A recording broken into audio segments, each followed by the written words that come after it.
السلام عليكم ورحمة الله تعالى وبركاته. مرحبا بكم في قناتي وقناتكم مطبخ روعة.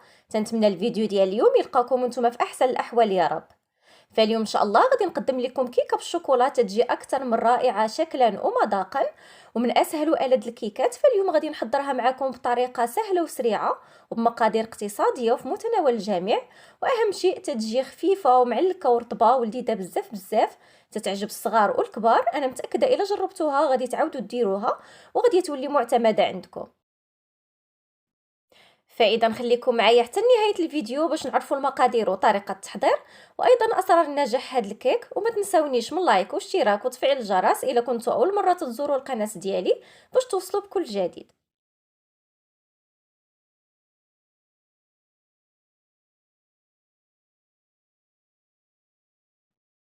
في المكونات غادي نحتاجو 3 ديال البيضات يكون الحجم ديالهم متوسط، كاس من السكر سنيده مع كاس من الزيت نباتيه، كاس من الحليب، 2 معالق كبار من بودرة الكاكاو المر، كيس من الفاني، 2 خميرة الحلويات من فئة 8 غرام، معلقة صغيرة من الخل. عندي هنايا 250 غرام من الدقيق الخاص بالحلويات. وفي التزيين غادي نحتاجو اللوز إفيلي وحبيبات ديال الشكلاط. فعلى بركة الله في واحد الاناء غادي نوضع 3 الحبات من البيض يكونوا بحرارة المطبخ من الافضل باش يطلعوا معنا دغيا وينجح لينا الكيك. وغادي نضيف لهم كيس من الفاني، ممكن تعوضوه بمبشور البرتقال حتى هو تيتواتى بزاف مع الشكلاط، مع قبيصه من الملحه اللي ضروريه في الحلويات لتعديل الذوق، وكاس من السكر سنيده ما يعادل 150 غرام. وغادي نخفق المكونات مع بعضياتها مزيان بالطراب الكهربائي حتى تذوب ليا سنيده ونحصل على خليط اللي تيكون متجانس. من بعد غادي نبدا تنضيف داك الكاس ديال الزيت نباتيه تدريجيا بهذا الشكل هذا وانا مستمره في التطراب حتى يتضاعف الحجم ديال الخليط ويولي بيض. فإلا ما توفرش عندكم الطراب الكهربائي ممكن تعوضوه بالخلاط الكهربائي باش تحصلوا على نفس النتيجه. صافي حتى تنحصل على خليط بهذا الشكل هذا. وغادي نضيف كاس من الحليب ما يعادل 200 مليلتر، والعبارات كلها كيف العاده غادي نخليها لكم مكتوبه في خانه الوصف. صافي غادي نستمر بالخفق حتى يولي عندي خليط متجانس، عاد غادي نضيف باقي المكونات.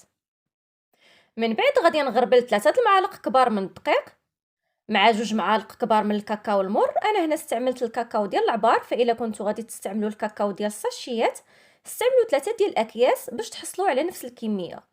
ثم ضفت 2 اكياس من خميره الحلويات من فئه 8 غرام، في المجموع 16 غرام. وغادي نغربل الكل مزيان باش نزول داك التكتلات ديال الدقيق والكاكاو.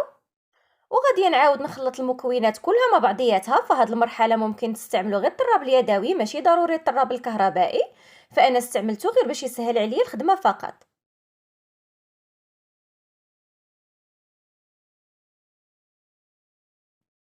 ثم غادي نضيف نص الكميه ديال الدقيق اللي بقالي ونغربلو مزيان.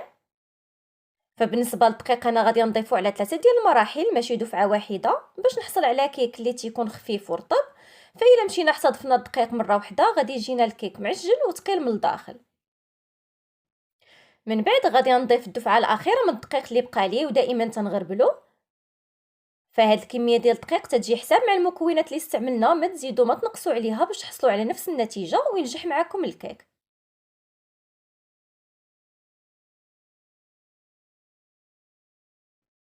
وفي الاخير غادي نضيف معلقه صغيره من الخل واللي الدور ديالو تيزيد يعطي الكيكه ديالنا واحد الخفه وتتجي هشيشه. وهكذا غادي يكون الخليط ديالنا واجد. هذا هو القوام اللي خاصنا نحصلوا عليه في الاخر. الخليط خاصو يكون خفيف على هذا الشكل هذا.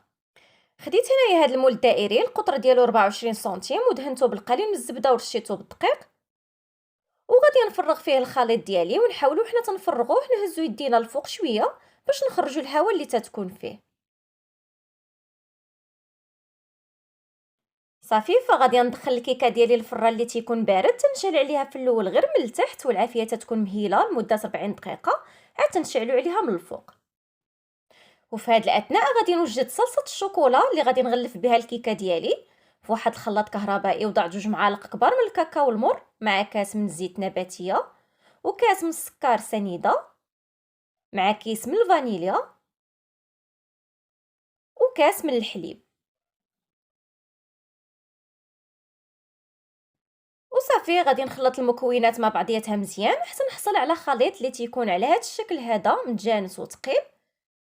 فهاد الصلصه تتجي رائعه وتتخرج لنا كميه اللي هي وفيره، وممكن نحتفظوا بها في الثلاجه لمده طويله ما تيوقع ليها والو، وقتاش ما احتاجيناها تنجبدوها.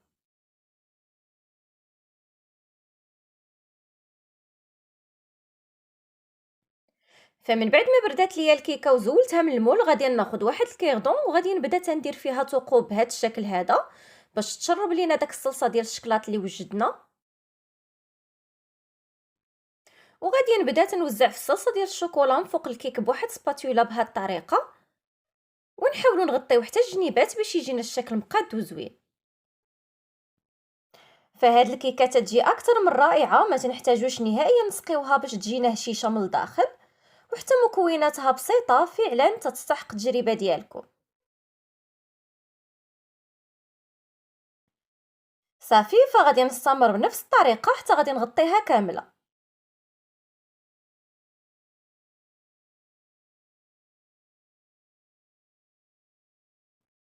فبالنسبه للزين انا غادي نزينها باللوز ايفيلي اللي حمرته شويه من قبل باش نحصل على طبقه مقرمشه. وانتم كيف ما العاده زينوا باللي متوفر عندكم، ممكن تضيفوا اللوز كونكاسي او كاوكاو محمر ايفيلي، او فيرميسيل ديال الشكلاط او الشكلاط محكوك، او الكوك محمر او الفويتين. فعندكم العديد من الاختيارات اللي عندكم في الدار استعملوه، فالتزيين دائما تيبقى على حسب الرغبه ديالكم.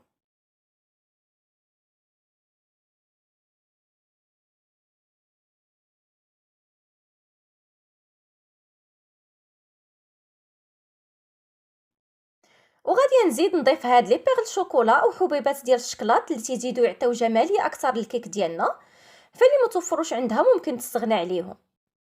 وصافي هكا الكيكه ديالنا غادي تكون وجدات، غادي نحطها في طبق التقديم ونرجعوا باش نشوفوا الشكل النهائي. وهذا هو الشكل النهائي ديال الكيكه ديالنا بالشوكولا، تتجي اكثر من رائعه شكلا ومذاقا، ولذيذه بزاف بزاف، خفيفه ورطبه. فهاد النوع ديال الكيكات تيبغيوهم الكبار والصغار، وحتى طريقه التحضير ديالهم كيف ما شاهدتوا معايا في الفيديو سهله وسريعه وبمكونات اقتصاديه وفي متناول الجميع. انا متاكده ان شاء الله الا جربتوها غادي تولي معتمده عندكم. فانا قطعت لكم طرف باش تشوفوها كيف تتجي من الداخل، فراه تتجي هشيشه بزاف وخفيفه وكلها شكلاط، وديك الطبقه المقرمشه اللي ضفت من الفوق زادت عطاتها لذه وجماليه اكثر. فعلا تستحق التجربه ديالكم. وهكذا غادي نكون وصلنا لنهايه الفيديو، فتنتمنى تكون الوصفه ديال اليوم نالت اعجابكم وتجربوها وتشاركوها مع العائله والاصدقاء، وخليو لي لايكاتكم وتعليقاتكم الزوينه، وما تنساوش تبارطاجيو الفيديو في جميع مواقع التواصل الاجتماعي ديالكم باش تزيد تكبر العائله ديالنا وتزيدوا تشجعوني على الاستمراريه. وشكرا على حسن المتابعه، والى اللقاء مع فيديو وصفه جديده ان شاء الله.